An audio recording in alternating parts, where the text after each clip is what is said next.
না, তুইও তো আমার বেস্ট ফ্রেন্ড। তাহলে চল, আজ আমিও কিছু জামা কিনবো। অনুষ্কা আর নিঝুম লিফটে করে ওপরে এলো। এটা সম্পূর্ণ লেহেঙ্গা আর শাড়ির হল।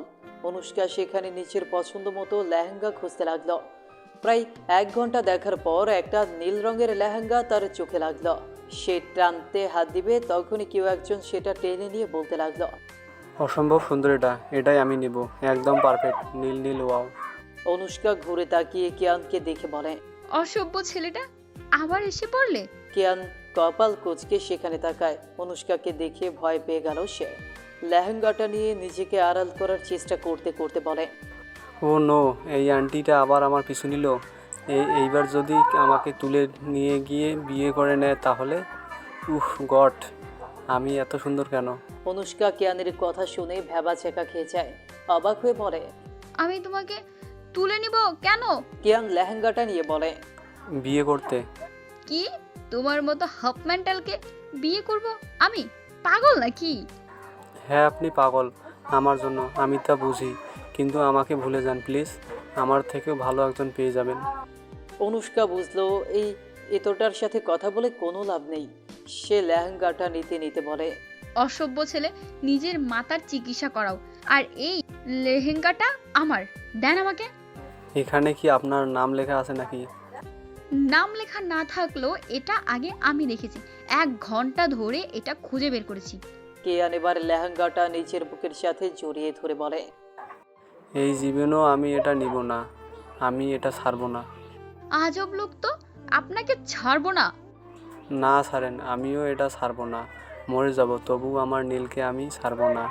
এই ভিলেন আন্টি আমাদের দুজনের মাঝ থেকেই সরে যান, না হলে আমি আপনার উপর থুতু ফেলবো। কি? অনুষ্কা লেহেঙ্গাটা কিয়ানের থেকে টানতে লাগলো। কিয়ানও টানতে টানতে বলে, অনেক হয়েছে, এখন আর না। পেতনি আন্টি, আমাদের দুজনকে এক হতে দিন বলছি। অনুষ্কা লেহেঙ্গাটা টানতে টানতে বলে, আমি কম সহ্য করিনি। অনেক আন্টি বলেছেন, এখন এই লেহেঙ্গা আমার। ছাড়ুন এটা, এটাকে ছাড়ুন বলছি। কিয়ান মুখ ভেঙচি দিয়ে বলে, ইউ আর পেতনি, ইউ আর হিংসুটে আন্টি, ছাড়ো আমাদের, না হলে থুতু দিয়ে আমার নীলকে নিয়ে আমি চলে যাব। একজন লোক এগিয়ে এসে বলে, আরে আরে, আমার লেহেঙ্গাটা তো ছিঁড়ে যাবে তো। আরে সাবধানে, থামুন প্লিজ। পটপট শব্দ তুলে লেহেঙ্গাটা দুই ভাগে দুইজনের হাতে রয়ে গেল। লোকটা মাথায় হাত দিয়ে বসে পড়ল। কিয়ান নিচের হাতের লেহেঙ্গাটা দেখে অনুষ্কার দিকে তাকায়। কিয়ান কোনো দিকে না তাকিয়ে থুতু দিয়ে দিল এক তোড়। অনুষ্কার আগে কিরমির করতে করতে লেহেঙ্গাটা নিচে ফেলে দেয়। লোকটা এগিয়ে এসে বলে, এটা আপনারা কি করলেন? আমার 50,000 টাকার দামের লেহেঙ্গা। অনুষ্কা লোকটার টাক মাথায় দিল এক চড়। লোকটা মাথা ধরেই বসে পড়ল। রাগে গজগজ করতে করতে বলে, বান্দর ছেলে, ইতর অসভ্য বদমাইশ, তোকে আর একবার পেয়ে নেই, তারপর দেখবি অনুষ্কা চৌধুরী আসলে কি। মিটিং রুমে গম্ভীর মুখে বসে আছে সবাই। জরুরি আলোচনা চলছে রুমের মাঝে। সবাই গম্ভীর মুখে দেখছে এবং শুনছে। উপস্থিত আছে এখানে দেশের বড় বড় বিজনেসম্যান। সবাই এখানে একত্র হওয়ার কারণ হলো রেজি। রেজি দেশে ফিরেছে কাল রাতেই। বিকেলে নিচের বাড়িতে সবাইকে ডেকেছে সে। এইখানে সবাই একে অপরের শত্রু, জানের দুশ্মন তারা, কিন্তু বন্ধুর মতো বসে আছে সবাই। তার কারণ হলো রেজি। রেজির টাকার জন্যই সবাই চুপচাপ বসে আছে। বেশ সময় ধরে পায়ের মধ্যে কিছু একটা অনুভব করলো আরোহী, কিন্তু পাত্তা দিল না। এখন অতিরিক্ত হওয়ার কারণে আরোহী একটু ঝুঁকে টেবিলের নিচে দেখল একটা পা অনবরত তার পায়ে নিচের পা ঘষছে। আরোহী পা অনুসরণ করে সামনে তাকাতেই রাগ উঠে যায় আরোহীর। সামনেই অধীর গম্ভীর মুখে বসে আছে, এমন একটা ভাব যে সে ভাজা মাছটা উল্টে খেতেও পারে না। আরোহী বিরক্ত নিয়ে তাকায়। অধীর হঠাৎ তাকিয়ে চোখে চোখ রেখে জিজ্ঞেস করে, কি সমস্যা? আরোহী কটমট দৃষ্টিতে ইশারায় টেবিলের নিচে তাকাতেই বলে। অধীর না বোঝার ভান করে একটু ঝুঁকে দেখল। পরক্ষণেই বাঁকা হাসি দিয়ে পা দিয়ে আরো বেশি করে স্লাইড করতে আরম্ভ করলো। লোমকূপ দাঁড়িয়ে এলো আরোহীর। এই কেমন অনুভূতি! এক অদ্ভুত শিহরণ বয়ে যাচ্ছে দেহটায়। আরোহী নিজেকে সামলাতে ব্যর্থ হচ্ছে। লোকটা যে ইচ্ছে করে এমনটা করছে তা বুঝতে বেশ বেগ পেতে হয়নি তার। রাগে রেডি করতে করতে চুপচাপ বসে রইল সে। কোনো মতে আলোচনা শেষ করলো সেখানে তারা। মিটিং শেষ হতেই একে একে সবাই বেরিয়ে এলো। আরোহী, আশিক খান আর জ্যাক বেরিয়ে আসে। রেজি এখন নিচে নামে নেই, সবাই নিজেদের মধ্যে কথা বলছিল। হঠাৎ করেই বাইরে কিছু শব্দ শোনা গেল, সকলেই সেখানে দৃষ্টি নিবদ্ধ করলো। কয়েকজন ছেলে পেলে এসে সদর দরজা বন্ধ করে দিয়েছে। আশিক খান এগিয়ে এলেন সেখানে, ছেলেদের জিজ্ঞেস করেন, কি সমস্যা? তোমাদের দরজা বন্ধ করলে কেন? একটা রগচটা ধরনের ছেলে বলে, আমরা রেজিকে তুলে নিতে এসেছি, সাথে তোমাদের সবাইকেও। এখান থেকে কেউ বের হতে পারবে না বলে দিলাম। সবাই ভ্যাবাচাকা খেয়ে যায়। এখানে উপস্থিত সকলের কাছেই কম বেশি নিজেদের প্রোটেক্ট করার জন্য কিছু না কিছু অবশ্যই আছে। আর এই কয়েকজন ছেলেরা কি বলছে এসব? আশিক খান বলল, তোমরা মজা করার আর কোনো স্থান পাও নাই? জানো এটা কার বাড়ি? রেজি আমাদের দখলে এখন। কথাটা শুনে সবাই শব্দ করে হেসে দিল। কিন্তু অধীর সোফায় বসে পা নাড়িয়ে ছেলেটাকে দেখছে।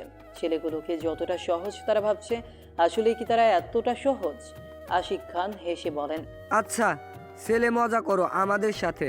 এইমাত্র রেজির সাথে কথা বলে নিচে আসলাম, আর তোমরা বলছো রেজি তোমাদের কাছে? হা হা হা হা। এই আশিক খান, বেশি পটপট না করে সোজা উপরে তাকান। সবাই ওপরে সিঁড়ির দিকে তাকায়। রেজির মাথায় রিভলভার ধরে তাকে টেনে নামানো হচ্ছে। সবাই অবাক হয়ে যায়। রেজি সাহায্যের জন্য চেঁচিয়ে বলে, হেল্প মি, হেল্প অধীর, অধীর, হেল্প খান, হেল্প মি। সবাই হক চুকিয়ে যায়। আশিক রেগে গিয়ে কিছু বলতে যাবে, তখনই অধীর সেখানে এসে বলে, আরে শ্বশুরমশাই, এত রাগ ভালো নয় এই বুড়ো বয়সে। জাস্ট রিল্যাক্স, না হলে এই বয়সে আমার শাশুড়ির জন্য নতুন বড় খুঁজে পাবো না তো। অধীরের এমন অদ্ভুত কথা শুনে থেমে যায় আশিক খান। রাগে গজগজ করতে থাকেন উনি। এখন রেজির জানের বিপদ আছে, না হলে উনি অধীরকে কয়েকটা কথা অবশ্যই শুনিয়ে ছাড়তেন। অধীর দুহাত পকেটে ঢুকিয়ে সোজা হয়ে দাঁড়ায়। ছেলেটা দেখতে বেশ আজব আর অদ্ভুত। নেশা পেশা করে এসেছে বোধহয়। অধীরকে এতটা শান্ত হয়ে দাঁড়িয়ে থাকতে দেখে আরোহী কপাল কুঁচকে নেয়। মনে মনে বলে, আমার ডেভিল হাজব্যান্ড এতটা শান্তভাবে বসে থাকার লোক তো নয়, তাহলে চুপচাপ কেন? রেজিকে ছেড়ে দাও। ছেলেটা শরীর এলিয়ে দুলিয়ে বলে। ছাড়বো না, কি করবি? অধীর একটু হাসলো, তারপর বলে, কি চাই তোমাদের সেটা বলো। রেজিকে কেন ধরেছো? কত টাকা লাগবে বলো, আসো আমরা বসে আলাপ করি। ছেলেটি খুবই অভদ্রতার সহিত বলে। বসে আলাপ করার কথা বলার তুই কে? অধীর বেশ শান্ত, তবে গম্ভীর তার কণ্ঠ। সেই কণ্ঠেই বলে। অধীর রায় চৌধুরী। আরোহী মুখ ভেঞ্চি কেটে বলে, দ্য অধীর রায় চৌধুরী। এটাই তো নাম। দূর। অধীর ঘাড় ঘুরিয়ে তাকায় আরোহীর দিকে। চোখে চোখ পড়তেই অধীর চোখ মারল তাকে। বড় বড় চোখ করে তাকায় আরোহী। রাগে গজগজ করতে করতে মনে মনে বলে, ভুল বলেছিলাম। লোকটা আচ্ছা একটা ইতর অসভ্য বদমাস লোক। ব্যাটা লুচ্চামি আর ছাড়লো না। আরোহী অহেতুক কারণে কেন রাগ করছে এই জিনিসটাই তার মাথায় ঢুকলো না। ছেলেটা অধীরকে শুকনো ঢোক গিলে বলে, এই আর মাফিয়ার ডন। অধীর মাথা নত করে নেয়। ডানে বামে মাথা এদিক সেদিকে করে সে। একটু শব্দ হলো, হাড্ডি নাড়ার সেই শব্দ। অধীর মৃদু হেসে তারপর শান্ত গলায় বলে, no, I am devil, not mafia, don. You got it? I am devil. শেষ কথাটা বলেই রিভলভারটা বের করে ছেলেটার পায়ের দিকে শুট করলো অধীর। শুট করার সাথে সাথে গোলাগুলি শুরু হয়ে গেল। ছেলেটা তো মাটিতে পড়ে গেল, কিন্তু পুরো বাড়ির আনাচে কানাচে ছড়িয়ে আছে তাদের দলের অনেকেই। তারা হলরুমের দিকে গুলি ছুটছে। আশিক খান আর জ্যাক এক কোণায় দাঁড়িয়ে পড়ল, যে যেখান থেকে পারছে সেখান থেকেই শুট করছে। অধীর চারপাশে চোখ বুলিয়ে দেখলো, আরোহী কোথাও নেই। কপালে ভাঁজ ফেলে শুভ্রকে ইশারা করলো সে। কয়েকজন ছেলে মিলে অধীরকে চারপাশ থেকে ঘিরে ধরল। সবাই ঝাঁপিয়ে পড়লো তার উপর। প্লিজ আমায় আমায় ছেড়ে দাও, লিভ মি প্লিজ। রেজি মাটিতে দুই হাঁটু গেড়ে বসে আছে, দুই হাত উঁচু করে আছে সে। কাপা কাপা কণ্ঠে সে তাদেরকে নিজেকে ছেড়ে দিতে বলছে। ছেলেটা ট্রিগার আলতোভাবে স্পর্শ করে আছে। রেজি বেশ ভীতু স্বভাবের মানুষ। টাকা দিয়ে নিজের জান বাঁচায় সে। বডিগার্ডরা আজ তার সাথে বেইমানি করে এই লোকদের সাথে হাত মিলিয়েছে। এরুমে আরোহী আর জহিরকে নিয়ে এসেছে তারা। রেজি ভয় থরথর করে কাঁপলেও আরোহী একটুও ভয় পাচ্ছে না। কপালে ভাঁজ ফেলে সবটা দেখছে সে। দুজন মিলে দাঁড়িয়ে আছে তাদের ঘিরে। রেজি কান্না করে দেওয়া উপক্রম হয়ে এসেছে। আরোহী বুঝলো না, যখন রেজি টাকা দেওয়ার কথা বলছে তখন এরা কেন চুপচাপ। একটা ছেলে আরোহীর দিকে এগিয়ে আসলো। কপাল কুঁচকে দেখলো আরোহী। ছেলেটা মাথা নাড়িয়ে কিছু একটা বলতে যাবে, তখনই নিজের পায়ের সাথে বাঁধা ছোট ছুরিটা বের করলো সে। কোনো দিকে না তাকিয়ে ছেলেটার উপর হামলা করলো সে। কয়েকবার ছুরি দিয়ে আঘাত করতেই ছেলেটা মাটিতে পড়ে যায়। আহত হয়ে জ্ঞান হারিয়ে ফেলে সে। অন্য ছেলেটা একটা ভারী ফুলদানি আরোহীর উপর ছুঁড়ে মারল। আরোহী সরে যাওয়ায় সেটা তার গায়ে লাগেনি, বরং দেয়ালে লেগে তা ভেঙে চুরমার হয়ে যায়। আরোহী তেড়ে আসে সোজা ছেলেটার পেটের উপর লাথি দিল। শরীরের সবটুকু শক্তি দিয়ে ছেলেটা অনেক দূর ছিটকে পড়ল। আরোহী আরও কিছু করবে, তখনই তার মাথা ঘুরে উঠল। দেয়ালে একটা হাত দিয়ে দাঁড়িয়ে পড়ল সে। হঠাৎ পেটের মধ্যে ব্যথা শুরু হয়ে গেল তার। এক অদ্ভুত যন্ত্রণা যেটা। আরোহী আর্তনাদ করল। আহ আহ আহ আরোহী দুর্বল হয়ে পড়তে দেখে ছেলেটা উঠে দাঁড়ায়, এগিয়ে আসছে তার দিকে ক্রমাগত।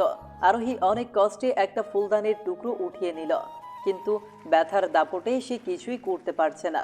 শরীর পুরো অবশ হয়ে আসছে তার, তবুও অনেক কষ্টে সে পা ছুঁড়ে মারল। ছেলেটা রিরি করতে করতে বলে, তুই অজিত চৌধুরীর বউ, আমি বুঝে গেছি। ঠিক তোর মতো তেজ তোর, যেমন বর তেমনি তার বউ। কিন্তু এইবার তোকে হারাতে হবে, তোদেরকে মরতে হবে। রিভলভারের ট্রিগারে চাপ দিবে, তখনই দরজার বাহির থেকে একজন বলে, বস, আমাদের এখানে বিপদ, ইউ হ্যাভ এ প্রবলেম। আরোহী মাটিতে শুয়ে পড়ল, পিঠ চেপে ধরে। নিভু নিভু চোখে সবটা দেখছে সে। ছেলেটা এগিয়ে এসে দরজা একটু খুলতেই দেখলো তাদের দলে একজনের মাথার রক্ত ঝরছে। সে হাঁপাতে হাঁপাতে বলে, প্রবলেম? ছেলেটা জিজ্ঞেস করে। কি সেই সমস্যা? তখনই পুরো দরজা খুলে যায়। দাঁড়িয়ে থাকা ছেলেটার কাঁধে হাত দিয়ে নিজের মতো করে বলে, ইটস মি। কাঁধ থেকে হাত সরাতেই লোকটা মাটিতে লুটিয়ে পড়ল। ছেলেটা দরজা বন্ধ করতে যাবে তার আগেই অধীর সজোরে লাথি দিল। ছেলেটা মাটিতে পড়ে গিয়ে রিভলভারটা নিয়ে আবারও হাতে। রেজি ভয়ে জড়সড় হয়ে বসে রইল। ছেলেটা কোনো দিকে না তাকিয়ে আরোহীর দিকে শুট করল। অধীর তাকে ধাক্কা দিয়ে আবারও ধরে নিল। হাত মুচড়ে ধরে রাগী গলায় বলল, ভুল জায়গায় হাত দিয়ে দিয়েছো ডার্লিং। কথাটা বলে দেয়ালের সাথে তার মাথা বাড়ি দিল। ছেলেটা লুটিয়ে পড়ল। আরোহী ততক্ষণে জ্ঞান হারিয়ে ফেলেছে। অধীর আরোহীকে পাচা করে তুলে নেয়, ছুটে যায় বাহিরের দিকে। অনবরত ডাকতে থাকে আরোহীকে। আরু, আরু, হাই প্রিন্সেস, ওঠো, চোখ খুলো। কিচ্ছু হবে না তোমার, কিচ্ছু হতে দেবো না আমি। চোখ খুলো আরু, এই যান। গাড়িতে আরোহীকে নিয়ে বসে পড়ে সে। ড্রাইভারকে অস্থির গলায় বলে, যত দ্রুত সম্ভব গাড়ি হসপিটালের দিকে নাও। গাড়ি চলে যায়। পেছন থেকে এইসব কিছু দেখে মাটিতে একটা জোরে আঘাত করলো কেউ একজন। মুখে মাস্কটা লাগিয়ে সে চলে গেল সেখান থেকে। হসপিটালে এসে অধীর ডাকতে লাগলো। ছুটে এসে কয়েকজন মিলে আরোহীকে ভেতরে নিয়ে গেল। একজন ডাক্তার এসে বলে, কি হয়েছে ওনার? বুঝলাম না কি হয়েছে, হঠাৎ জ্ঞান হারিয়ে ফেলেছে। ডাক্তার মহিলাটা ভেতরে চলে যায়। অধীর বাহিরে অপেক্ষা করছে। তার মাথায় অন্য চিন্তাও কাজ করছে। ফোন বের করে কাউকে মেসেজ করলো সে। কিছু সময় পর শুভ্র সেখানে হাজির হলো। অধীরকে কিছু বলবে, তখনই অধীর বলে, একটা জিনিস মাথায় ঢুকছে না শুভ্র। কি বস? অধীর শুভ্রের দিকে তাকিয়ে বলে, রেজি সামনে থাকা সত্ত্বেও ওরা তাকে আঘাত করলো না কেন? আর তারা কে ছিল? শুভ্র নিজেও ভাবুক হয়ে যায়।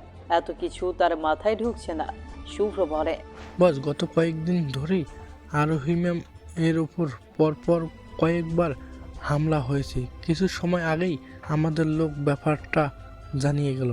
কাল রাতে নাকি সিঁড়িতে কেউ তেল ফেলে রেখেছিল, আর আজ গাড়িতে বোম। অধীর ভাবুক ভঙ্গিতে বলে, কিন্তু এই আরোহীকে কেন আঘাত করবে? এতে করে কার কি লাভ? আরোহী তো নিজেই আবার শত্রু, তাই না? তাহলে কারা এর পেছনে? তখনই আরোহীর ট্রিটমেন্ট শেষ করে ডাক্তার বের হয়। ডাক্তারকে এগিয়ে আসতে দেখে অধীর উঠে দাঁড়ায়। ডক্টরকে জিজ্ঞেস করে, ও ঠিক আছে তো? পেশেন্ট আপনার কি হয়? Wife, anything serious doctor? Doctor একটু গম্ভীর গলায় বলে, দেখুন মিস্টার চৌধুরী, হাজবেন্ড এবং ওয়াইফের মাঝে ঝামেলা হতেই পারে, কিন্তু তাই বলে এই সময় আপনার ওয়াইফকে চিন্তামুক্ত রাখা দরকার। এতে করে মা এবং বাচ্চা প্রাণের ঝুঁকি থাকতে পারে। উনি ঠিকঠাক খাবার খান না নিশ্চয়ই, তাই এতে শরীর বেশি দুর্বল। আর এত দুর্বল হওয়ার পরও উনি কোনো ওজনওয়ালা কিছু তুলছেন, যার কারণে একটু ব্যথা হয়েছে হয়তো। কিন্তু চিন্তার কোনো বিষয় নেই, আপনার স্ত্রী এবং বাচ্চা দুজনেই এখন সুস্থ আছে। তবে চেষ্টা করবেন উনি যেন চিন্তা কম করেন আর ভালো করে খাবার খাওয়াবেন। কথাগুলো বলেই ডক্টর চলে যায়। শুভ্র হা করে তাকিয়ে আছে। তার মাথার ওপর দিয়ে গেল সবটা। সে নিচের কান আর চোখকে বিশ্বাস করতে পারছে না। তার কি এই দিন দেখার ছিল? যদি এই অবস্থা, তাহলে অধীরের কেমন লাগছে? শুভ্র ঘুরে তাকায় অধীরের দিকে। না, মুখ ভাব বোঝা মুশকিল বটে। অধীর ঠায় দাঁড়িয়ে আছে, মাথায় কিছুই আসছে না তার। হয়তো অতিরিক্ত বিস্ময়কর ঘটনার সম্মুখীন হওয়ার কারণে অধীর কয়েক মুহূর্ত বাকরুদ্ধ, নির্বাক হয়ে থাকে। শুভ্র একটা শুকনো ঢুক গিলে অধীরকে বলে, বস। অধীর রোবটের ন্যায় ফিরে তাকায়। চোখ মুখ দিয়ে বিস্ময় উপচে পড়ছে তার। শক্ট খাওয়ার কারণে নাকি জ্ঞান হারায় কে জানে। অধীর কয়েক পাক পলক ঝাপটে তারপর ধীরে ধীরে বলে, ডক্টর কি বললো? জীবনে প্রথমবার অধীরের কাঁপা কাঁপা কণ্ঠ শুনে চমকে যায় শুভ্র। কখনো এই ছেলেটাকে এতটা শক্ট খেতে দেখেনি সে। আজ বাবা হওয়ার খবর শুনে সে বাকরুদ্ধ হয়ে গিয়েছে। শুভ্র একটু হেসে বলে, বস, আপনি বাবা হতে যাচ্ছেন। কংগ্রাচুলেশন বস। অধীর ধপ করে বসে পড়লো মাটিতে। মাথায় কিছুই আসছে না তার। কয়েকবার ঢোক গিললে বলল, আরও প্রেগনেন্ট? তবে ও আমাকে বলেনি কেন? আর আমি ওকে এইভাবে কষ্ট দিলাম? আমি কিভাবে পারলাম ওকে এত কষ্ট দিতে? আনবিলিভেবল। অধীর নিজেই নিজের সাথে কথা বলছে। হঠাৎ করে একটা জিনিস তার মাথায় আসলো। উঠে দাঁড়িয়ে শুভ্রকে বলে, ওহ, এখন বুঝলাম কেন আরোহীর ওপর হামলা হচ্ছে। কারণ ওর গর্ভে আমার সন্তান।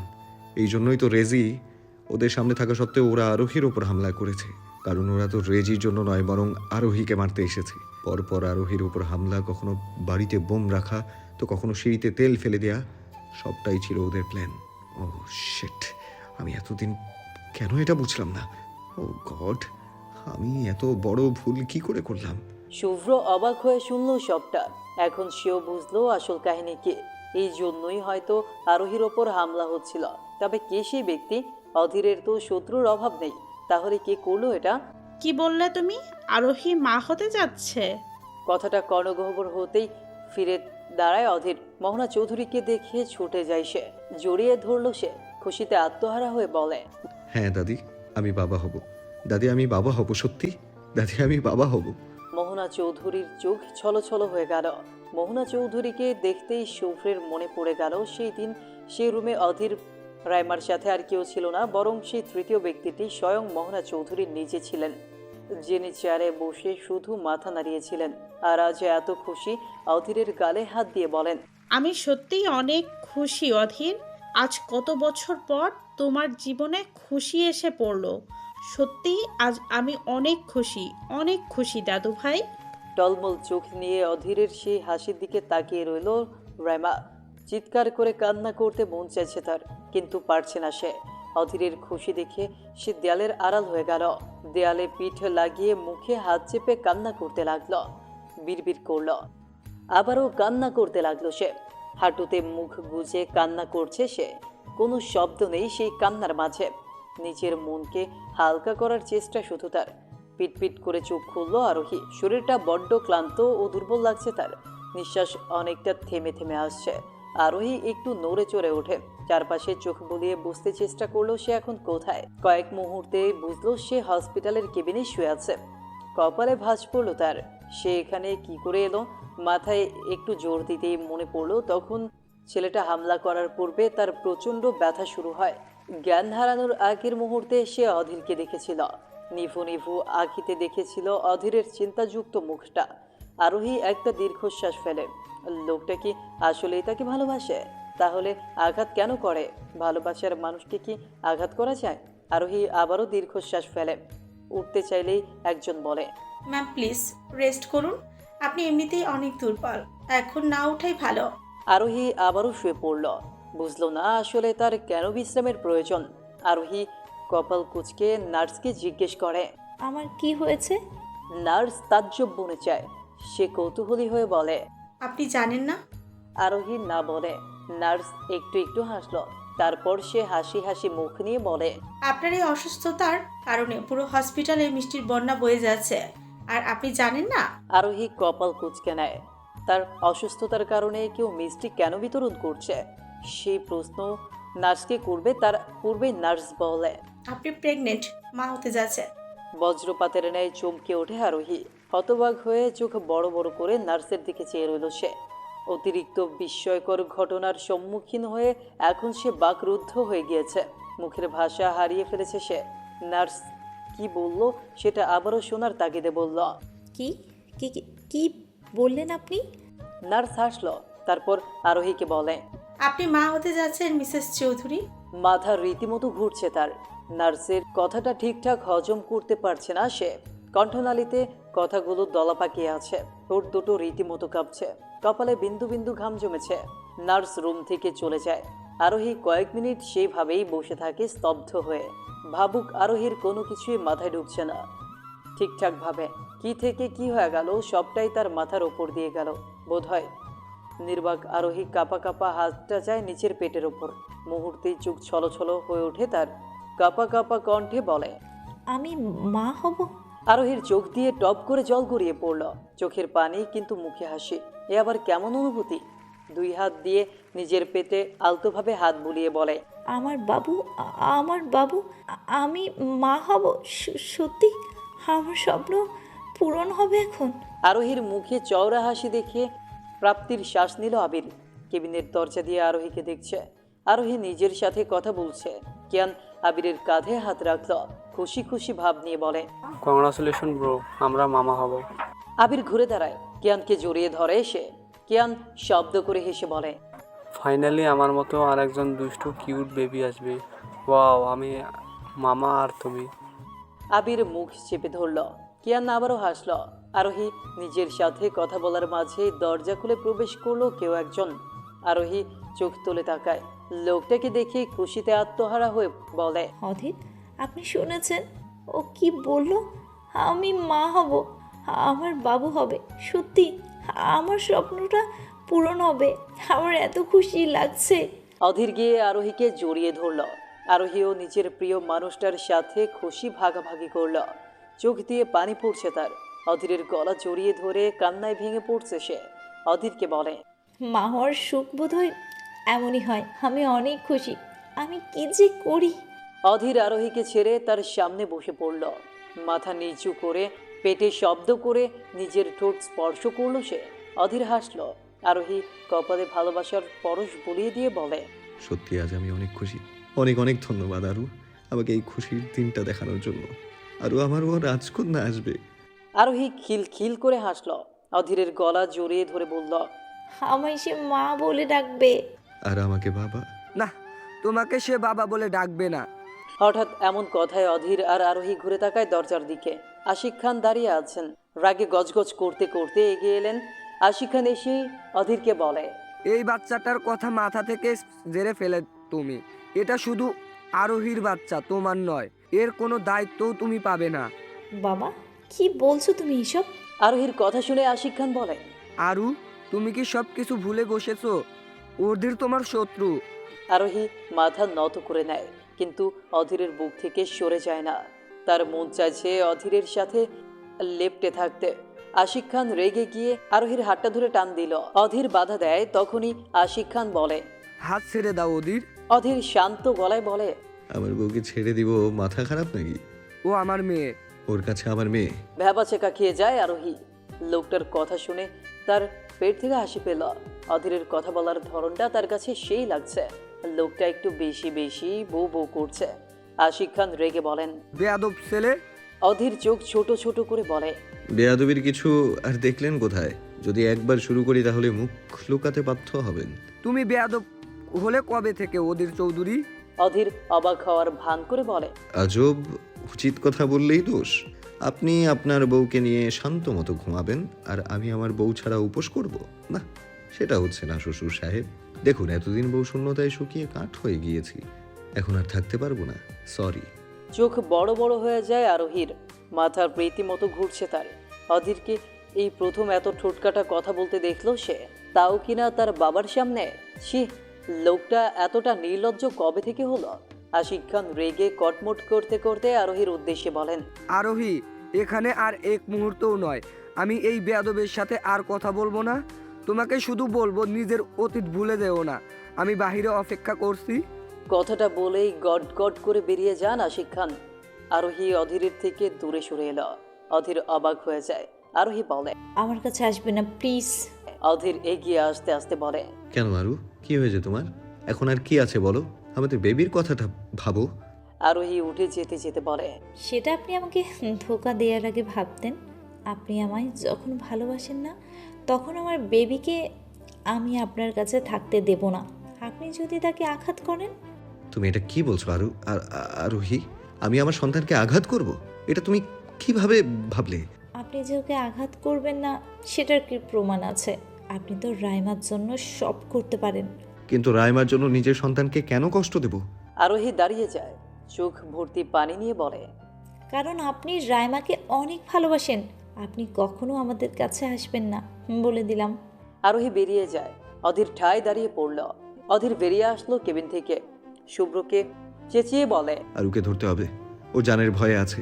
অধীর আর শুভ্র এগিয়ে যায়, কিন্তু ভাগ্যক্রমে তারা আরোহীকে পায় না। অধীর তন্ন তন্ন করে আরোহীকে খোঁজে, তবে কে জানে সে কোথায় চলে গেল। অধীর হসপিটালের বাইরে এসে চিৎকার করল। আরোহী, গাড়ির জানলা দিয়ে মুখে হাত চেপে কান্না আটকে রাখছে আরোহী। গাড়িতে বসে সে অধীরকে দেখছে। আজ সে যদি দুর্বল হয়ে পড়ে তবে তার বাচ্চার জানের ভয় আছে। আরোহী নিজেকে অনেক কষ্টে অধীরের থেকে লুকিয়ে রাখছে। আরোহী নিজের পেটের উপর হাত রেখে বলে, সরি বেবি, আমি তোমাকে তোমার বাবার থেকে আলাদা করছি, কিন্তু আমার কিছু করার নেই। কারণ তার জীবনে আমার থেকে বেশি মূল্যবান হলো রাইমা। সে রাইমাকে ভালোবাসে, আমাকে নয়, আর তোমাকেও নয়। তাহলে বলো, কেন থাকবো তার কাছে? আরোহী দেখলো রাইমা এসে অধীরের কাঁধে হাত রাখলো। গাড়ি চলতে শুরু করলো। গাড়ি যখনই অধীর আর রাইমার কাজ ঘেঁষে যাচ্ছে তখনই একটু শুনতে পেল আরোহী। রাইমা কান্নাযুক্ত কণ্ঠে বলে, আমি চাই না আমার জন্য তুমি আর কষ্ট পাও। চলে যাও ভাইয়া, চলে যাও আরোহীর কাছে, নিজের সংসার সাজাও ওর সাথে। যাও ভাইয়া যাও। আজ মা থাকলে ও হয়তো এই একই কথাটা বলতো। আমিও বলছি ভাইয়া চলে যাও, ভাইয়া যাও, ভাইয়া যাও। ভাইয়া। গাড়ি চলছে তার আপন গতিতে। গাড়ির জানলা দিয়ে ঠান্ডা মৃদু হাওয়া এসে ছুঁয়ে দিয়ে যাচ্ছে আরোহীকে। বাতাসে খোলা চুলগুলো উঠছে তার মুখের ওপর। কয়েকটা চুল এসে বেশ জ্বালাতন করছে তাকে, তবে এইগুলোর মধ্যে বিন্দুমাত্র পাত্তা দিল না সে। চুপচাপ গাড়িতে বসে আছে সে, চোখ মুখে একরাশ বিস্ময়কতা।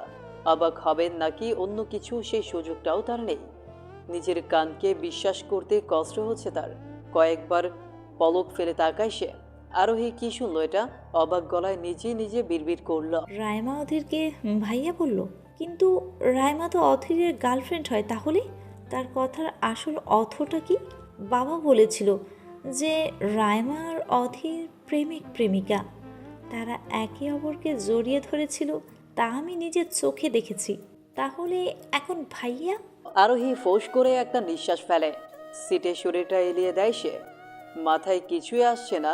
বর্তমানে তার বুক ধুকপুক ধুকপুক করছে। সেও কোনো ভুল কিছু করছে না তো? আরোহী বিড়বিড় করল, না জানি কোন সত্যের মুখোমুখি হতে হবে আমায়। আরোহী নিজের পেটে আলতোভাবে হাত বোলায়। এখন সে একা নয়, তার সাথে তার সন্তানও রয়েছে। হুট করে কোনো সিদ্ধান্ত সে নিতে পারবে না। তার সন্তানের কথা তাকে ভাবতে হবে। গাড়ির মধ্যে থাকা আরোহীর ফোনটা বেজে উঠল। চোখ বেয়ে পড়া পানিটুকু হাত দিয়ে মুছে কলটা রিসিভ করল। আশিক খান কল করেছেন। আরোহী বলে, গাড়িতে আছে বাবা। আশিক খান অবাক হয়ে বলেন, কি বলছো তুমি?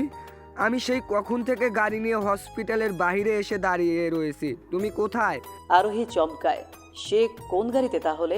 চারপাশে চোখ বুলিয়ে কলটা কেটে দেয়। তারপর ড্রাইভারের উদ্দেশ্যে বলে, আপনাকে আমার বাবা পাঠায়নি? লোকটা পেছনে না ফিরে বলে, আমাদের তোমার জম পাঠিয়েছে। কথাখানা মস্তিষ্কে নাড়া দিয়ে দিল তার। কপাল কুঁচকে বলে, কী সব বলছেন? আর আপনি যদি আমার বাবার পাঠানো লোক না হন তাহলে কে? লোকটা কোনো উত্তর দেয় না। আরোহী আবারও বলে, কি সমস্যা? কথা বলছেন না কেন? আর কোথায় নিয়ে যাচ্ছেন আমাকে? এটা তো আমার বাড়ির রাস্তা না। এই, আপনি গাড়ি থামান। লোকটা শুনল না তার কথা। গাড়ির স্পিড বাড়িয়ে দিল সে। আরোহী চেঁচিয়ে বলে, আরে আরে কি করছেন? গাড়ি থামান বলছি, গাড়ি থামান, আমি নেমে যাব, গাড়ি থামান। লোকটা একটু শয়তানি হাসি হেসে বলে, এই গাড়ি এখন তোকে নরকে দরজে পাঠিয়ে থামবে। আরোহী আতকে উঠল। ভয়ে ঘাম ছুটছে তার। হাতড়ে হাতড়ে নিজের পায়ের দিকে গেল সে, তবে তার পায়ে সে ছুরিটা নেই সেখানে। আরোহীর কলিজা শুকিয়ে এলো বোধ হয়। নিজের জন্য তার একটুও ভয় নেই, তবে তার সন্তান, তার কিছু হয়ে গেলে আরোহী বেঁচে থেকেও মরে যাবে। মিনতি ভরা কণ্ঠে বলে, দেখুন দয়া করে আমাকে ছেড়ে দিন, আমি আপনার কি ক্ষতি করেছি? লোকটা হাসতে হাসতে বলে, তুই কোনো ক্ষতি করিসনি। আমার বসের তো গর্ভে থেকে সন্তানটা হচ্ছে তার বড় শত্রু। অবাক হয়ে যায় আরোহী, যে প্রাণটা এখন অবধি দুনিয়ার আলো অবধি দেখেনি, তার সাথে কার এত বড় শত্রুতা। আরোহী কাঁপা কাঁপা কণ্ঠে বলল, কি আপনার বস? আর আমার সন্তান তার কি ক্ষতি করেছে? লোকটা ধমক দিয়ে বলে, চুপচাপ বসে থাকে এখানে, বেশি কথা বললে এখনই মেরে ফেলবো। আরোহী ভয় পেল, নিজেকে শক্ত রাখলো সে, নিজেকে শান্ত করে মনে মনে বলে। আরোহী নিজের লোকটার আড়ালে ফোন দিয়ে একটা মেসেজ পাঠিয়ে দিল। কার নাম্বারে মেসেজটি পাঠিয়েছে তা সে দেখতে পেল না। এর আগেই লোকটা তার থেকে ফোনটা কেড়ে নিয়ে গেল। আরোহী ফোনটা টানতে লাগলো, লোকটাকে বলে, এই অসভ্য ইতর লোক, আমার ফোন নিবি না, এটা শুধু আমার ফোন। তোর সাথে তো ভালো করেই যাচ্ছি, তাহলে ফোন নিচ্ছিস কেন? লোকটা ধমকের সুরে বলে। এই মেয়ে, বেশি করি না বলে ফোনটা দে বলছি। আরোহী মুখ ছিটকে বলে, ছি ছি, ধমকও তো দিতে পারিস না, ধমক কি করে দেয় দেখবি? লোকটা তাজ্জব বনে যায়। আরোহী ফোনটা নিয়ে নিল, কোনো দিকে না তাকিয়ে ফোনটা দিয়েই দিল লোকটার মাথায় এক বাড়ি। মাথায় আঘাত পেয়ে লোকটা গাড়ির নিয়ন্ত্রণ হারিয়ে ফেলে। গাড়ির সিটে বসে পড়লো মাথায় হাত দিয়ে। গাড়ির বেগতিকভাবে চলছে। এই বুঝি বাড়ি খাবে কোনো গাছের সাথে কিংবা কোনো গর্তে পড়ে যাবে। আরোহী লোকটার গলা চেপে ধরে ঝাঁকিয়ে বলে, এই বেটা, গাড়ি ঠিক করে চালা, না হলে তোকে এখানে মেরে ফেলবো। গাড়ি চালা। লোকটা মাথায় হাত দিয়ে বলে, আরে ছাড়ো আমাকে, দুনিয়া ঘুরছে আমার। কি করলে তুমি এখন আমার মাথা? আরোহী আরেকটা বাড়ি দিল। তখনই গাড়ি বেগতিকভাবে কিছু একটার সাথে বাড়ি খায়। আরোহী নিজের পেটের ওপর হাত দিয়ে চিৎকার করল। না। বেশ সময় পর সব কিছু স্বাভাবিক দেখে আরোহী চোখ খোলে। নিজেকে দেখে নিল সে, কিছুই হয়নি তার। মন শান্ত করতে কেউ একজন দরজা খুলে তার হাত ধরে টেনে হিঁচড়ে বের করল। আরোহী ঘটনার আকস্মিকতায় হতভম্ব হয়ে যায়। অবাক গলায় কিছু বলবে তার আগেই কেউ একজন শক্ত হাতে তাকে চর বসিয়ে দিল। চর খেয়ে গালে হাত দিয়ে মাঝ রাস্তায় দাঁড়িয়ে পড়ল সে। চোখ টলমল হয়ে গেল তার। সামনে তাকিয়ে আত্মা কেঁপে উঠল আরোহীর। সামনেই অগ্নিমূর্তি হয়ে দাঁড়িয়ে আছে অধীর। রাগের কারণে থরথর করে কাঁপছে তার শরীর। চল শক্ত করে আরোহীর গাল চেপে ধরল সে। এতটা শক্ত করে ধরেছে যে এখনই সব আঙুলগুলো গালের মধ্যে ঢুকে যাবে। রাগের রিরি করতে করতে বলে, তোর সাহস কি করে হয় আমার থেকে পালিয়ে আসার? এই নিজেকে বাঘিনী মনে করিস? প্রতিশোধ খেলা খেলিস আমার সাথে? এখন তুই একা আছিস নাকি? মেরে ফেলবো তোকে, একদম জানে মেরে ফেলবো। আজ যদি তোর কারণে আমার সন্তানের কিছু হতো না, তাহলে তোকে আমি। অধীর ধাক্কা দিল আরোহীকে। 2 কদম পিছিয়ে যায় সে। চোখ দিয়ে পানি পড়ছে তার। অধীর আবার এগিয়ে আসলো। আরোহীর বাহু ঝাঁকিয়ে বলে, এই তুই বুঝিস না যে তোদের ওপর সবার নজর আছে? তোকে মেরে ফেলতে চায়, বুঝিস না? কেন এত জ্বালাতন করিস আমাকে? হ্যাঁ, তুই বুঝিস না আমি তো কষ্ট দেখতে পারি না? বল আমাকে, আজ যদি তোদের কিছু হয়ে যেত তাহলে? আরোহী অবাক চোখে তাকিয়ে আছে। এ কোন অধীরকে দেখছে সে? অধীর কোনো দিকে না তাকিয়ে আরোহীকে নিচের বুকের সাথে চেপে ধরল। জোরে জোরে নিঃশ্বাস নিয়ে নিজেকে শান্ত করছে সে। আরোহী বেশ ভয় পেয়ে আছে। চুপচাপ দাঁড়িয়ে লেপ্টে আছে অধীরের বুকের সাথে। স্পষ্ট শুনতে পাচ্ছে তার বেহাল হৃদস্পন্দনের গতি। বোধহয় এখনই বেরিয়ে আসবে তা। কিয়ান গিয়ে গাড়ির মধ্য থেকে সেই লোকটাকে বের করল। মাথায় হাত দিয়ে আছে লোকটা। কিয়ান আফসোসের স্বরে বলে, আহারে বেচারা, এই কালেই নিজের সাধনার মাথাটা হারিয়ে ফেললো। বেটা, তুই কোনো ওই শাকসুন্নিকে কিডন্যাপ করতে গেলি। জানিস ওই দিনই আমার মাথার চুল মুঠি ভরে গেছে। ভাগ্য ভালো ছিল, ওই কারণে তোর চুলগুলো বেঁচে আছে। লোকটা মাথায় হাত দিয়ে গাড়ির সাথে হেলান দিয়ে বসে পড়ল। বসার সাথে সাথে তার মাথার ভর্তি চুলের নকল গুচ্ছটা সরে যায়। টাক মাথাটা দেখেই কিয়ানের চোখ বড় বড় হয়ে যায়। কিয়ান চেঁচিয়ে বলে, ও মাই গুডনেস, তোর টাক আছে দেখি। ওয়াও, একটু তবলা বাজাতে দিবি? লোকটা কপাল কুঁচকে তাকায়। কিয়ান একটা হাসি দিল। লোকটার টাক মাথা থেকে নকল চুলটা ফেলে দিল সে। 2 হাত দিয়ে মাথায় ঢোল বাজাতে লাগলো। লোকটা চেঁচিয়ে বলে, এ কি করছিস? ছাড়, আমার মাথা ঘুরছে, ছাড় আমায়। কিয়ান গান ধরে, আমার সোনা বধূ, তুমি বাপের বাসায় রে, আমার কলিজার টুকরা রে, তুমি ধোকা দিলা রে। বউ আমায় মায়া লাগাইছে, পিড়ি শিখেছে, বেহায়া বানাইছে। আমার বউ নাই রে, আমার বউ নেই রে। অনুষ্কা গাড়ি থেকে নেমে এমন একটা জিনিস দেখে থ হয়ে যায়। কিয়ান মাথা উঁচু করে বলে, will you marry me? Anushka বলে অবাক হয়ে। হোয়াট? কিয়ান মাথা ঝাঁকিয়ে বলে, আমার বউ নাই বহু বছর ধরে। কি বললে? কিয়ান সোজা হয়ে যায়। অনুষ্কা রাগী গলায় বলে, এই বেয়াদব ছেলে, তোমার নাম বলো। কিয়ান অনুষ্কাকে দেখল, ফর্সা মুখ রাগের কারণে লাল হয়ে গিয়েছে। কিয়ান শুকনো ঢুক গিলে বলে, ধানি লঙ্কা। অনুষ্কা হা হয়ে যায়, আবারও চেঁচিয়ে বলে, আমাকে ওই দিন মলে থুতু মেরে পালিয়েছিলে, আজ কোথায় যাবে চান্দু? কিয়ান অসহায় কণ্ঠে বলে, আবারও এই আন্টিটা আমার পিছু নিল। আমি কেন এই কালা চানের মতো হলাম না? গড, আমি কেন এত সুন্দর? মেয়েরা তো আছেই এখন, এই আন্টিও আমার বিয়ে করার জন্য পাগল। অনুষ্কা দিল এক ঝাড়ি। এই ছাগলের বাচ্চা পাগল, আমি তোকে বিয়ে করব এটা ভাবলি কি করে? তোকে বিয়ে করার চেয়ে আমি পাবনায় গিয়ে বসে থাকবো। অনুষ্কা হাত এগিয়ে নিয়ে এসে বলে, ওই দিন তোর জন্য আমায় কত লজ্জায় পড়তে হয়েছে, আজ তোর চুলগুলো টেনে ছিঁড়বো। কিয়ান উঠে গিয়ে দিল দৌড়। আরোহীর সামনে এসে অধীরকে পেছন থেকে জড়িয়ে ধরে বলে, আলু আলু আমাকেই বাঁচাও, এই পেতনি আন্টির হাত থেকে বাঁচাও। আরোহী অবাক হয়ে যায় কিয়ানের কথায়। অধীর অনুষ্কাকে বলে, অনু তুই এখানে কি করছিস? অনুষ্কা এগিয়ে এসে আরোহীর পাশে দাঁড়িয়ে বলে, আমি আসবো না তো কে আসবে শুনি? পিপি হচ্ছি, ওয়াও। আরে আরে ভাইজান, আপনি কোথায় যাচ্ছেন? একটু আদর আপ্যায়ন করার সুযোগ তো দেন। লোকটা অসহায় গলায় বলে, এমনিতেই আমার মাথা ঘুরছে, তার উপর ট্রাক্টরে ফাটাইয়ে দিয়েছে। তোমরা কি মানুষ না ছাড়ো আমায়? আবির দাঁতের দাঁত চেপে বলে, না আমরা মানুষ না। কথাটা বলেই দিল এক চর বসিয়ে। আরোহী চুপচাপ দাঁড়িয়ে আছে। অনুষ্কা অনেক কথা বলছে।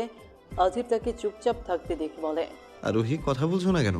আরোহী এবার চুপ, কোনো কথা বলছে না সে। তখনই সেখানে আসে আশিক খান আর জ্যাক। আরোহী তাদের দেখে অধীরের হাত ছাড়িয়ে গাড়িতে চড়ে বসে। আশিক খান হাসলেন, অধীরের সামনে গিয়ে বলে, ডিভোর্স পেপার খুব তাড়াতাড়ি পেয়ে যাবেন জামাই মশাই। পেপার দিলেই কি আমি তাতে সই করব শ্বশুর মশাই? আশিক খান কিরমির করতে করতে চলে যায়। আরোহী গাড়ির জানলা দিয়ে অধীরকে দেখল। অধীর অনেক সময় তাকিয়ে থাকলো আরোহীর সেই ছলো ছলো চোখে। এই চোখ কিছু একটা বলছে তাকে। অধীর দীর্ঘশ্বাস ফেলে, মাথা নত করতেই কিছু একটা মনে পড়তেই চট করে চোখ মেলে তাকায় সে। চিৎকার করে বলে, আরোহী যেও না আমাকে ছেড়ে, আমি তোমাকে সব সত্যি বলবো। আরোহী। অধীর ছুটতে লাগলো গাড়ির পেছনে, কিন্তু গাড়ির সাথে কি আর পেরে ওঠা যায়? গাড়ি চলে যায়।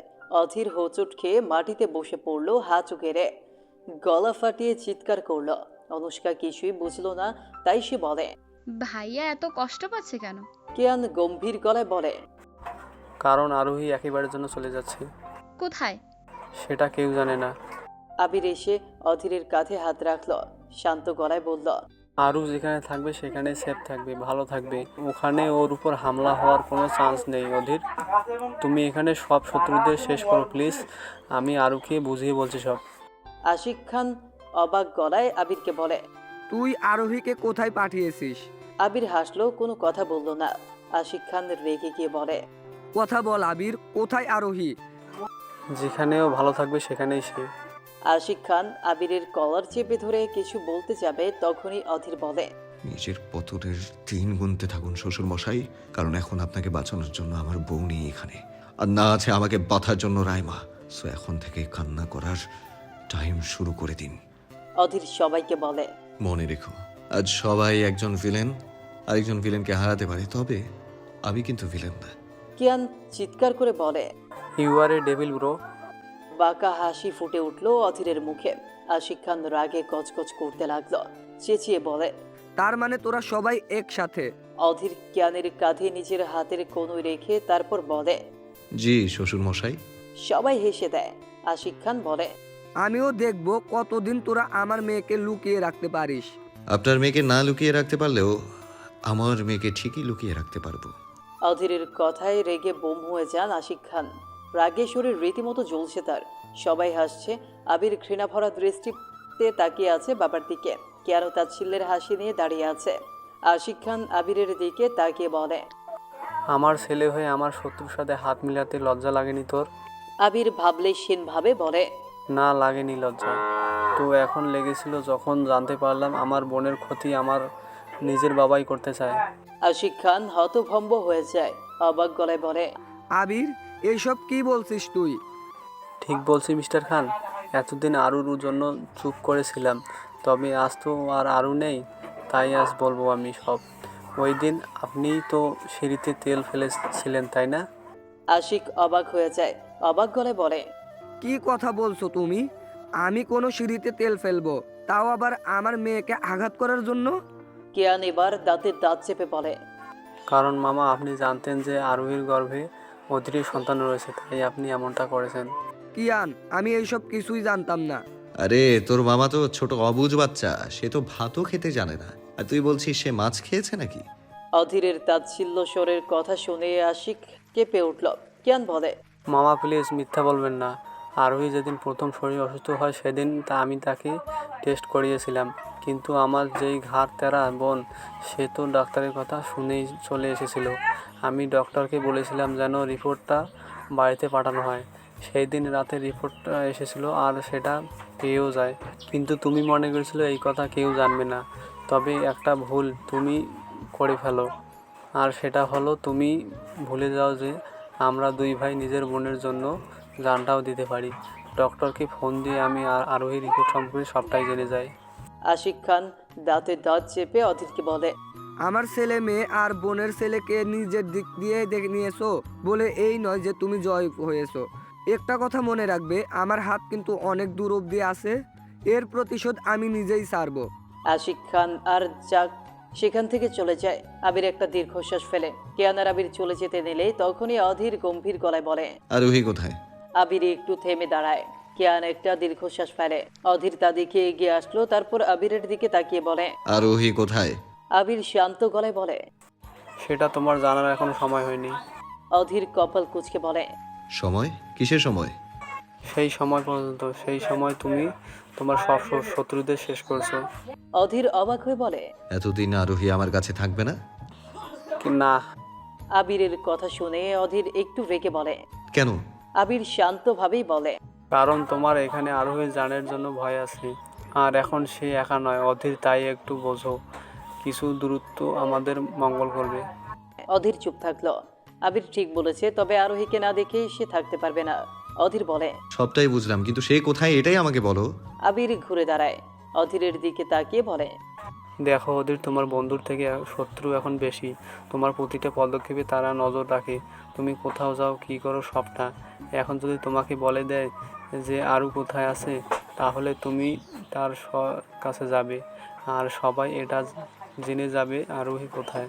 আর এটা কতটা ভয়ঙ্কর তা তুমি ভালো করে জানো, তো প্লিজ একটু কষ্ট করো। আবির কথাটা বলে সেখান থেকে চলে যেতে নেয়। পেছন থেকে অধীরের কণ্ঠ শুনতেই তার ঠোঁটে বাঁকা হাসি ফুটে উঠল। অধীর মাটির দিকে তাকিয়ে গম্ভীর গলায় বলে, যেখানে ইচ্ছে সেখানে তাকে লুকিয়ে রাখো, পারলে পাতালে লুকিয়ে রাখো, তবে মনে রেখো আরু আমার। ওকে যদি তোমরা সমুদ্রের গভীর তলায়ও লুকিয়ে রাখো, তবে আমি সেখান থেকেও তাকে খুঁজে বের করব, কারণ আমি অধীর, কাউকে ছাড়ি না, আর নিজের জিনিস তো আরও না। আবির হাসলো। সে জানে অধীর একদিন না একদিন ঠিক আরোহীকে খুঁজে বের করবে, তবে ততদিন তার বোনটা সেফ তো থাকবে। আবির একটা দীর্ঘশ্বাস ফেলে তারপর বলে, রাইমা তার সাথে আছে, ডোন্ট টেনশন ব্রো। গাড়িতে উঠে পড়লো দুজনে। কেয়ান যাওয়ার আগে একবার অনুষ্কাকে নিজের জিপটা দেখিয়ে দিল। অনুষ্কা তো রেগে পুরো বোম হয়ে গিয়েছে। ছেলেটা আসলেই একটা অসভ্য, খালি তাকে বিরক্ত করে। অনুষ্কা দাঁতে দাঁত চেপে বিড়বিড় করে বলে। অধীর শটান হয়ে দাঁড়ায়, খোলা আকাশের দিকে তাকায়, অনুভূতি প্রকাশ করতে চাইছে বোধহয়। সে জানে আবির ভালোর জন্যই আরোহীকে লুকিয়ে রেখেছে, তবে সে যে তার আরোহীকে না দেখে থাকতে পারে না। কষ্ট হয় তার, শ্বাস বন্ধ করার মতো কষ্ট। আচ্ছা, সে তো ডেভিল, তাহলে সে কেন কষ্ট পাচ্ছে? অধীর হাসল। মনে পড়ে গেল আরোহীকে দেখে প্রথম দিনের কথা। সেই দিনটা সে কখনো ভুলতে পারবে না। কখনো এমন হয় যে কথাটা হাসির, কিন্তু হাসতে মন চায় না। কষ্ট অনেক আছে মনের ভিতর, কিন্তু কেন সেটা জানি না। কান্নাই আসে না তখন, কেন অনুভূতি তখন করতে পারি না। একদম এমন যেমন মনে একদম এমন যেমন মনের ভেতর সবটাই খালি হয়ে গিয়েছে। রাস্তার কিনারায় পড়ে থাকা একটা পাথরের মতো মনে হয়নি তখন নিজেকে, যেটার উপর নজর তো সবার যাবে কিন্তু কেউ দেখবে না তাকে। তুমি চলাফেরা করছো তবে তা বাহির থেকে, নিজের মনের ভেতরে তুমি সেই আগের মতোই। তোমার কারোর সাথে কোনো ঝগড়া নেই, তবে কেন এমন অনুভূতি তা জানো না। তোমার ভেতরে একটা কুমুট কান্না লুকিয়ে আছে, তবে তুমি তাকে বের করতে ব্যর্থ। গাড়ি চলছে নিচের গতিতে। গ্রামের সরু রাস্তা দিয়ে পার হয়ে যাচ্ছে তিনটে বড় বড় গাড়ি। মাঝের গাড়িতে বসে আছে আরোহী, তার সামনের আর পেছনের গাড়িতে রয়েছে বেশ কয়েকজন বডিগার্ড। আবির দিয়েছে তার সঙ্গে এদেরকে। আরোহী বেশ সময় ধরে চুপ করেছিল। তার পাশে বসে আছে এক অসম্ভব সুন্দরী রমণী। রমণীটি যে তার মনের ভাব বোঝার চেষ্টা করে যাচ্ছে তাতে সে নিশ্চিত, তবে এরপরেও সে চুপ, একদম চুপ। আরোহী একটা দীর্ঘশ্বাস ফেলে রাইমা এত সময় পর কিছু একটা বলল। এই কথাগুলো যেন আরোহী নিজেই বলেছে। তার মনের অবস্থাটা কি করে বুঝলো রাইমা? রাইমা একটু হাসলো, তারপর আরোহীর হাতের উপর হাত রেখে বলে, এই অবস্থায় তোমার এত চিন্তা করা ঠিক নয় আরোহী। তবে আমি তোমাকে পুরোপুরি চিন্তামুক্ত করতে না পারলেও তোমার অনেক বোঝা হালকা করতে পারি। যদিও পুরো সত্যিটা আমি তোমাকে বলতে পারবো না, কারণ পুরো গল্পটা আমি এখনো জানি না, সবটা অধীর জানে। তবে যতটুকু আমি তোমাকে বলার অধিকার রাখি ততটুকু বলার চেষ্টা করছি। আরোহী তাকায় রাইমার দিকে, কাপা কাপা কণ্ঠে বলে, অধীরের সাথে আমার কিসের সম্পর্ক? রাইমা হাসল, তারপর সে শান্ত গলায় বলতে লাগলো, কাহিনী কোথা থেকে শুরু করব জানি না, তবে একটু একটু বলার চেষ্টা করছি। বাকিটা অধীরের মুখ থেকেই না হলে শোনো। আরোহী বুঝলো না রাইমার কথার অর্থ। রাইমা এবার বলতে শুরু করলো, আমি রাইমা। বংশগত পরিচয় জানতে চেয়েছি যে তাকে ঠিকঠাক বলতে পারিনি, তবে আপাতত জেনে নাও আমি চৌধুরী বাড়ির নাতনি। আমাদের জন্ম দিতে গিয়ে আমাদের মা মারা যায়। আর জানো আমাদের মায়ের নামই কি ছিল? রাইমা। হ্যাঁ, রাইমা চৌধুরী। আলতাফ চৌধুরী আর মোহনা চৌধুরীর একমাত্র মেয়ে ছিলেন আমার মা, রাইমা চৌধুরী। মায়ের মৃত্যুর পরে তার নামেই বাবা আমার নাম রাখলেন। আর হ্যাঁ, আমরা বলছি এই কারণে যে আমার মা দুজন সন্তান জন্ম দিয়েছিলেন। আমরা দুই ভাই বোন, আমি রাইমা আর দ্বিতীয় জন। আরোহী শুকনো ঢুক গিলল, তারপর কাপা কাপা কণ্ঠে বলে, আর দ্বিতীয় জন কে? রাইমা তাকায় আরোহীর চোখের দিকে। ভয় আর আতঙ্ক দুটোই স্পষ্ট তার চোখে। না জানি কি শুনতে হয়, কোন সত্যের মুখোমুখি হতে হয় তাকে। এই ভয়ের ছাপটা মিলছে তার চোখে। রাইমা হাসলো, তারপর বলে, সে আর কেউ নয়, বরং তোমার স্বামী অধীর। আর একটা মজা জিনিস শুনবে? কি? রাইমা হাসতে হাসতে বলে, অধীর আমার থেকে 5 মিনিটে ছোট। হোয়াট? আরোহী অবাকের শেষ পর্যায়ে চলে এসেছে। এতটা অবাক হয়ে আছে সে যে কি বলবে সেটাও ভুলে গিয়েছে। হাজারো প্রশ্ন তাকে ঘিরে নিল মুহূর্তেই। বিস্মিত চোখে তাকিয়ে আছে সে রাইমার চোখে। কোন প্রশ্ন রেখে কোন প্রশ্ন করবে সেটাও বুঝতে পারছে না সে। হৃদযন্ত্র তার নিয়ন্ত্রণ হারিয়ে ফেলেছে। আরোহীকে এতটা শক্ট হতে দেখে রাইমা এবার বলে, প্লিজ আরোহী, নিজের মাথায় এত প্রেশার দিও না। আরোহী মাথা দুই দিকে নাড়িয়ে ভাঙা ভাঙা গলায় বলে, তুমি যদি তার বোন হয়ে থাকো তাহলে এতদিন আর ওই রাতে আমি যা দেখেছি আর বলতে পারলো না আরোহী। কি রেখে কি বলবে সে? সব কিছু তার বাক্যের বাইরে চলে এসেছে।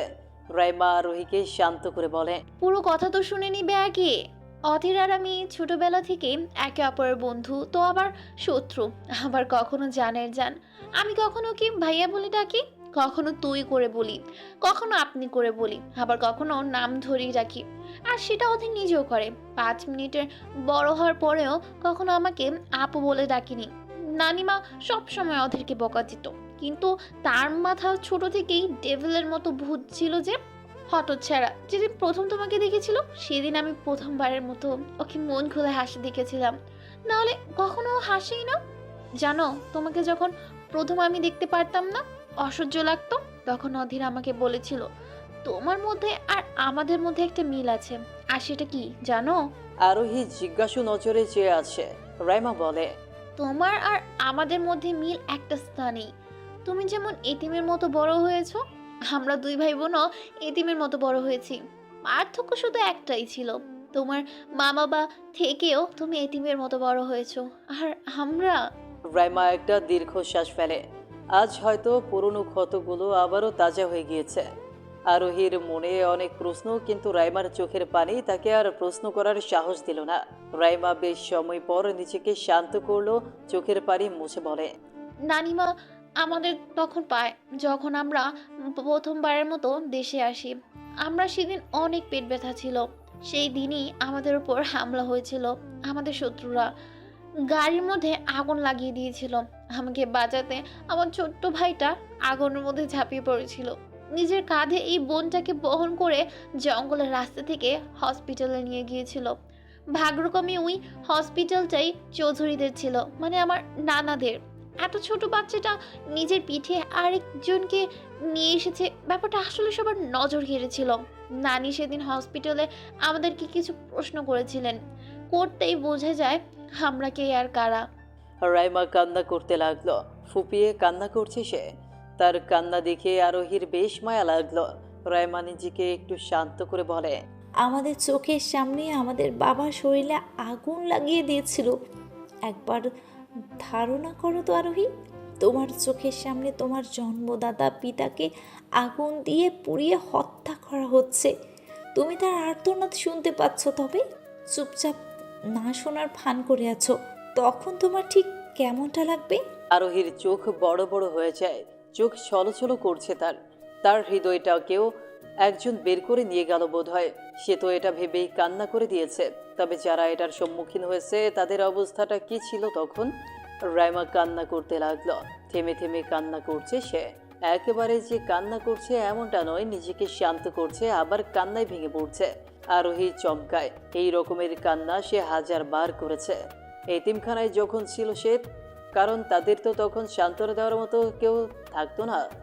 নিজেরাই নিজেদেরকে সান্ত্বনা দিত, কিন্তু পর মুহূর্তেই ভেঙে পড়তো। আরোহী তখন বলতো, আমার মতো ভাগ্য নিয়ে যেন আর কেউ না জন্মায়। ভেঙে যাওয়ার পরে যখন কেউ সান্ত্বনা দেওয়ার মতো কেউ থাকে না, তখন নিজেই নিজেকে সান্ত্বনা দেওয়া, আর তারপর মুহূর্তেই আবার টুকরে কেঁদে ওঠার যে বাজে অনুভূতিটা, সেটা আসলেই অপ্রকাশ্য। আরোহী একটা লম্বা শ্বাস নিল। রাইমাকে কিছু প্রশ্ন তার করতে হবে। এই প্রশ্নের উত্তর না পেলে সে একদম পাগল হয়ে যাবে যে। আরোহী রাইমাকে বলে, আচ্ছা, তুমি আমাকে কনফিউজ কেন করছো? সবটা বলো একটু প্লিজ। তোমাদের বাবা মাকে মানলাম অধীর আর তুমি ভাই বোন, একই মায়ের গর্ভে তোমাদের জন্ম। কিভাবে তোমরা ওই দিন রাতে সেই অভিনয়টা কেন করলে? আর রায়মা চৌধুরী যিনি তোমাদের মা, উনি স্বামী তো আমার চাচু আতিক খান ছিলেন। আর একটা কথা, এই সব শত্রু শত্রু খেলা কেন হচ্ছে? অধীর যদি আমাকে ভালোই বাসে, তবে আঘাত কেন করেছিল? এই এত সব কেনর মাঝে আমি হারিয়ে যাচ্ছি। তো প্লিজ আমাকে আরও একটু ক্লিয়ার করে বলো প্লিজ। রাইমা তাকায় আরোহীর পানে। চোখ মুখ এখন পরিবর্তন হয়েছে তার। কান্না থেমেছে এখন। রাইমা একটা দীর্ঘশ্বাস ফেলে, তারপর বলে, আমি এখন এইসব কথার উত্তর দিতে ব্যর্থ। কেন? এই কেন কথার উত্তরটা হলো তোমার স্বামী আর আমার ভাই অধীর। ও নিজেই তোমাকে সবটা বলবে।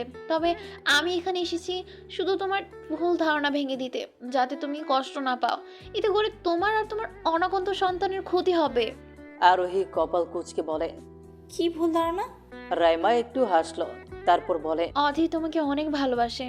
এই জীবনে হয়তো ও প্রথম কোনো নারীর প্রেমে এতটা পাগল হয়েছিল যতটা পাগল হলে।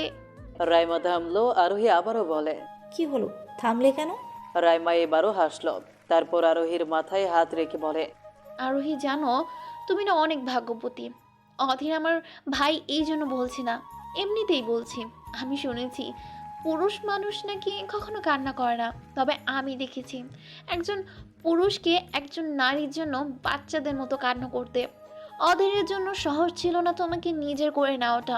নিজের প্রতিষ্ঠানের তারা এসে তোমাকে ভুলে যেতে চেয়েছিল, কিন্তু ভাগ্যক্রমে সেই তুমিটাই আজ তার বউ, তার অনাগত সন্তানের মা হতে যাচ্ছ।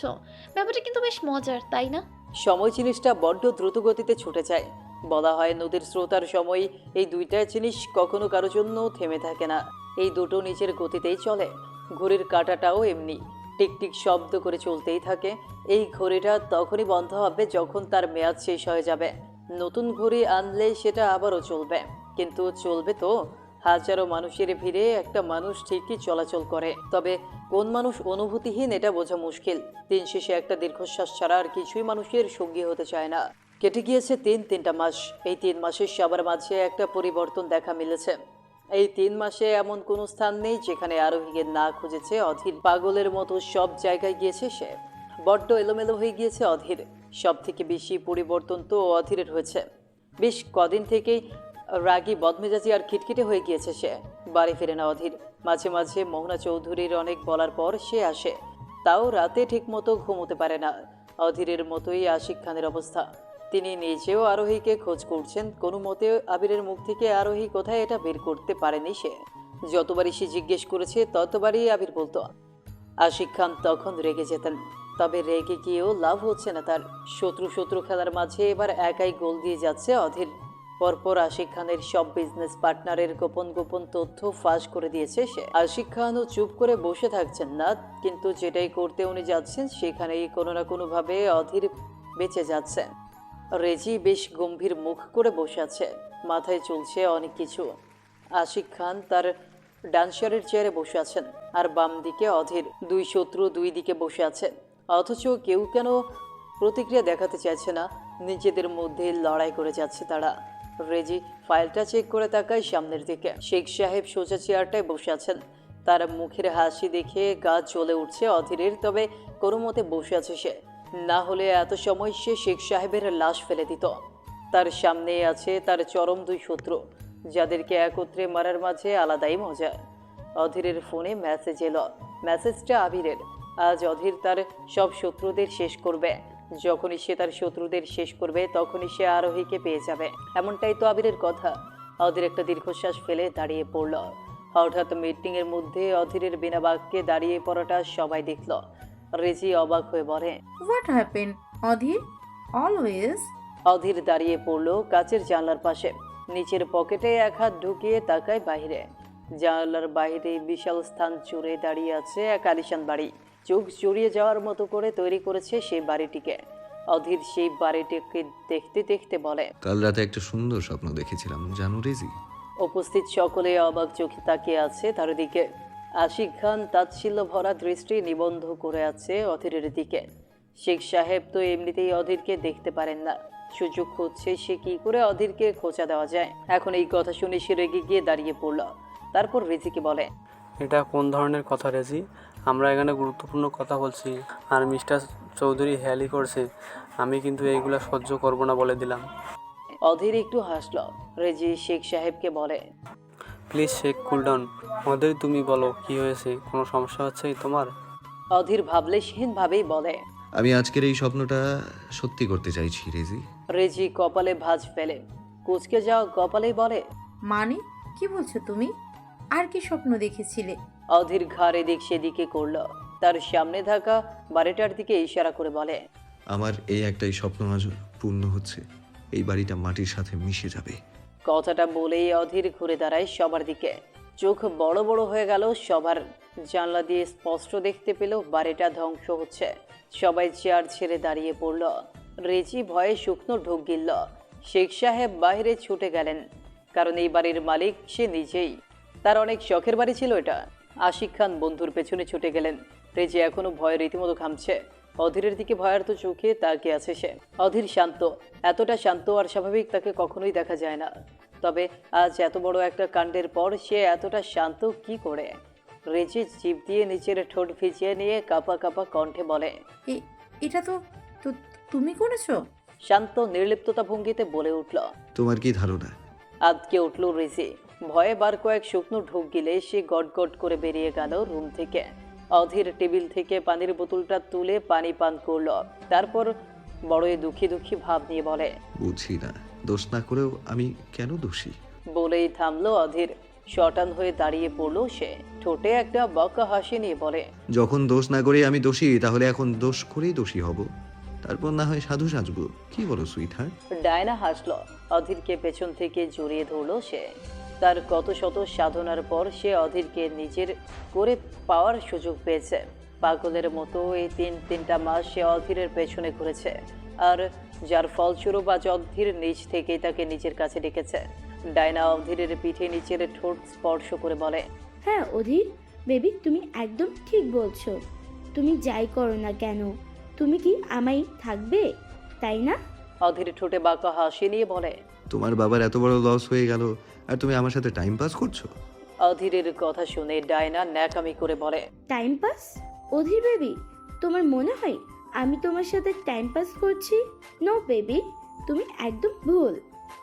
আমি তো তোমাকে ভালোবাসি বেবি।